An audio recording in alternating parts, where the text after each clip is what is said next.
Random331 has seemed to have gotten into the date setting business as others people have. This is a chart he has up on a video he has called the Second Advent Timeline.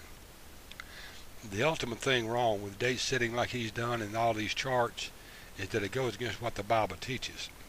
The Bible teaches that only God knows when Jesus is going to return.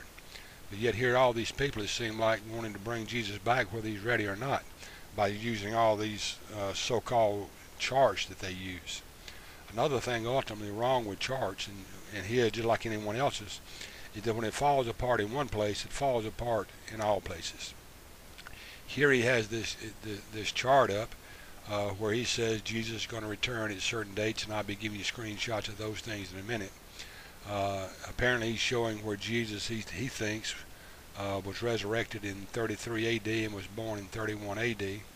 But the ultimate thing too wrong with all these charts these people have put up, see, he wants us to believe that this is the last church age, the age of Laodicea out of Revelation. But yet he gives us no documentation whatsoever to show that we're living in the last days. He gives us no documentation whatsoever as to where he gets this Laodicean church age from. He just throws it up out there like, people are supposed to be idiots, and just take him at his word for it. When people, this is your life and your eternal soul at risk, not his. And he's giving you things in his chart and giving you no documentation whatsoever. I can't believe that people in this day and time would be that ignorant to accept someone who gives them no documentation whatsoever. And that's exactly what he's got, is a date-setting chart that he's thrown out here. But yet, in none of it, from beginning to the end, does he give any documentation for anything he has in this video. Now you're getting ready to see where on the chart coming up here, where he sets the date for the return of Christ at 2033 AD. But yet he goes through this video trying his best to convince people, no, I'm not date setting though. But yet that's exactly what he just did. In this chart here, he sets the date of the return of Christ at 2033 AD according to his timeline. Where do you get this date of 2033 AD at? And if we're living in the last age, in the last days of the church, give us some documentation to look at. You see, when the Bible talks about prophecy is given a no private interpretation, that means this, is that if your prophecy that you're giving cannot be verified by others, then it's false prophecy. And that's exactly what you've thrown out here, and you've shown yourself to be a false prophet. You've given no documentation whatsoever to any of this video where others can look at it and see whether it is wrong or whether it is right. Give some documentation for it. Again, you come up on this chart here, and he has the rapture of the church occurring in 2026 AD. Again, where's the documentation? You've got to show the documentation for the Laodicean church to make us believe that we're living in the last days. Then you have to give some documentation as to why the rapture occurs in 2026. Now, I know where you're getting this stuff from. I know exactly where you're getting it from out of the book of Daniel. But yet, why don't you document it so others can see it? You know where you're getting it from. Throw it out there where people can see it. You're getting most of it out of Daniel chapter 9, and you're using the 490 years of prophecy.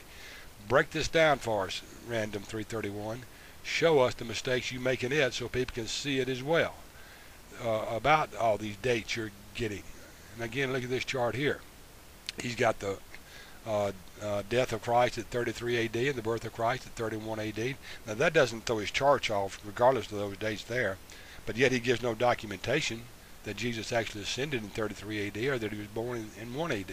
I may or may not agree with him, but yet he gives no documentation whatsoever for it. He just throws it out there and says, here, believe it. I'm Random331. Just believe my date setting. And where do you get this church age from? That we're living in the church age, the day of grace. Now, I know where you get it from, but why don't you put it out here where people can see it? What makes you think that we're living in the church age? And if you think we're living in the church age, give us some documentation that we can verify. Go back, show us where you have gotten these dates from, where you get your guesswork from, and actually give us some documentation. Don't expect intelligent people to come to your video and accept everything you say without any documentation whatsoever. You know, you're one of those, and as others say, show me where you get this, or give me some reference for this. But yet you expect people to come to your videos and just take your word for it, and you give no documentation whatsoever for any of these dates that we're living in the church age, that we're living in the last stages of the church, the Laodicean church, and these dates for the return of Christ, for the rapture of Christ. You haven't even proven there's a rapture yet. Where do you give us some documentation where we can see whether there's a rapture or not? The simple thing is this: you have a date setting here that is false prophecy, and I think you know it's false prophecy because you give us no documentation whatsoever for any of this on here. You don't give us no documentation for the Laodicean church age. You don't give us anything that shows we are living in the last church age. All you did was put a video up of your speculation, of your guesswork, and your date setting, and expect people to believe something that you don't even document. I think people on YouTube are a little bit smarter than that, Random331. Give them a little bit more credit than accepting what you say at face value when you give no documentation for anything you do. Until next time, this has been Golly saying, God bless.